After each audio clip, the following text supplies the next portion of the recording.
আজকে আমাদের রুমে থাকতে থাকতে অফিস থেকে কল আসে যে কিছু কাজ আছে 3 নম্বর লাইনে, তাড়াতাড়ি আয়। স্টেশনে গিয়ে প্ল্যাটফর্মে দেখি এত লোকের ভিড়। পরে জানতে পারি যে রায়গড় টু মথুরা ছত্তিশগড় গভর্নমেন্টে যিনি মুখ্যমন্ত্রী আছেন তিনি একটা ট্রেন চালু করেছেন সাধারণ মানুষের ঘুরতে যাওয়ার জন্য, তাই তাদের একটা ফ্রি টিকিট করে একটা প্রোগ্রামের মাধ্যমে সেই ট্রেনটি চালনা করা হচ্ছে। আজ গিয়ে দেখি আমাদের স্টাফরা পিপিসি ব্রেক পাওয়ার সার্টিফিকেটটা রেডি করে গাড়িটাকে ফিট দিচ্ছে। এরই মধ্যে আমার জীবনে ঘটে যাওয়া সবথেকে বড় ভুল সম্পর্কে আমি তোমাদের একটু বলি।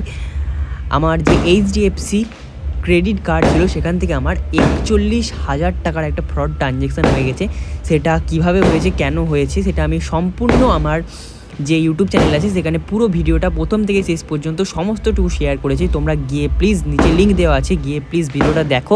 অ্যান্ড তোমরা যদি কারো যদি কোনো মতামত থাকে নিশ্চয়ই কমেন্ট বক্সে জানাবে। আর আমি যে তোমাদের বলেছিলাম আমাদের যে স্পার্ট গাড়ি আছে সেটা পিওএইচের জন্য খড়গপুর ওয়ার্কশপ যাবে, সেটা আজকেই যাচ্ছে। গাড়িটাকে নিয়ে যাওয়ার জন্য একটা ডিজেল ইঞ্জিন এসেছে। আমাদের গাড়িটার নিজস্ব ইঞ্জিন আছে, কিন্তু সেটা এত দূরের রাস্তা যাবে, কোনো কারণে যদি ইঞ্জিনের ফল্ট থাকে, কোনো কারণে যদি বন্ধ হয়ে যায়, তাই জন্য রিস্ক না নিয়ে একটা ডিজেল ইঞ্জিন এনে সেটাকে নিয়ে যাওয়া হচ্ছে।